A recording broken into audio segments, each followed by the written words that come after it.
भाइयों, इन मेहनत कश किसानों, श्रमिकों, कारीगरों, हस्तशिल्पियों के सामने दुनिया फेल थी।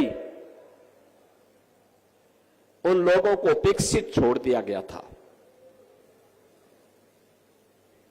सपा हो, बसपा हो, कांग्रेस हो, इन सरकारों की दंगा पॉलिसी के शिकार हो गए थे। यहां का विकास बाधित हो गया था। अन्नदाता किसान आत्महत्या करने के लिए मजबूर हो गया था। नौजवान पलायन करने के लिए मजबूर हो गया था। बेटियां सुरक्षित नहीं थी, व्यापारी सुरक्षित नहीं था, और जातीय खेमों में बांट करके लोगों ने सामाजिक ताने बाने को छिन्न भिन्न करने का काम किया था। और दुष्परिणाम क्या हुआ? कभी देश गुलाम हुआ, कभी हमारे ऐतिहासिक पृष्ठभूमि से जुड़े हुए आस्था के केंद्र तोड़े गए, कभी कावड़ यात्रा पे रोक लगाई गई, कभी सिख विरोधी दंगे होते हैं। कहीं पर किसी भी प्रकार की कोई व्यक्ति अपने आप को यानी सुरक्षित महसूस तो नहीं करता था। और जिस सहारनपुर में असीम संभावना थी, प्रकृति और परमात्मा की सीम कृपा थी कि वह शिक्षा के केंद्र के रूप में काशी की तर्ज पर विकसित हो, उसको मजहबी उन्माद और फतवों का शहर बना करके रख दिया गया।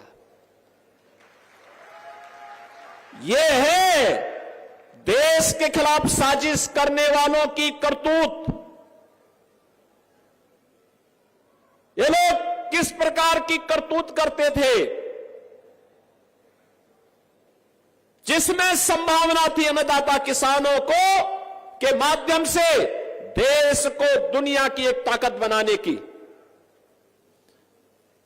जिन हस्तशिल्पी और कारीगरों में ताकत थी कि दुनिया का सबसे अच्छा कारीगरी दिखा करके वे भारत का नाम दुनिया के सामने करें, जिन नौजवानों के अंदर एक जज्बा था कि वह जीवन के प्रत्येक क्षेत्र में नेतृत्व दे सकते हैं, जिन व्यापारियों में ये हौसला था कि दुनिया को अपने में समेट सकते हैं, इन सभी को एक एक करके दरकिनार करके मजहबी उन्माद का केंद्र सहारनपुर को बना दिया गया। और बहनों और भाइयों, गंगो भी उससे वंचित नहीं था। मुझे याद है 2016 में जब सिख विरोधी दंगे हुए थे यहां पर,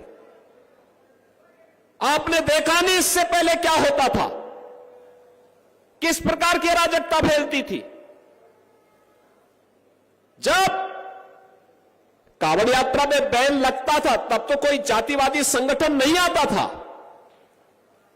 सबके मुंह सिल लिए जाते थे, क्योंकि तब की सरकारें जिन गुंडा और माफियाओं के ऊपर संरक्षण देती थी, जिन मजहबी ताकतों के सारे पर कार्य करती थी, जिनके सामने घुटना टेक करके उस समय कार्य करती थी, वे लोग कभी भी इस प्रकार की चीजों को स्वीकार नहीं कर सकते थे। और बहनों और भाइयों, परिणाम क्या रहा? परिणाम क्या रहा? जिस बेटी को अपने मां बाप के संरक्षण में अच्छी शिक्षा प्राप्त होनी चाहिए थी, बेटी तो जब शादी योग्य होती है तभी ससुराल जाती है, नहीं तो मां बाप के संरक्षण में अच्छी पढ़ाई करती है। उस बेटी को असमय हॉस्टल में या दूर रिश्तेदार के घर में डर के मारे मां बाप की भेज देते थे। बहनों और भाइयों, यह स्थिति लगातार पैदा करने का प्रयास हुआ। व्यापारी भी असुरक्षित था, व्यापार नहीं कर पाता था, प्लान करता था, किसान को उसकी उपज का दाम नहीं मिलता था, अराजकता का तांडव था। जब कुछ नहीं हो पाया इन लोगों से विकास का कार्य, पहले से बंद चल रही चीनी मिलों को ही बंद करके बेचना प्रारंभ कर दिया। यही तो होता था सपा बसपा और कांग्रेस के समय। और आपने पिछले 10 वर्ष में मोदी जी के नेतृत्व में बदलते हुए नए भारत को देखा है।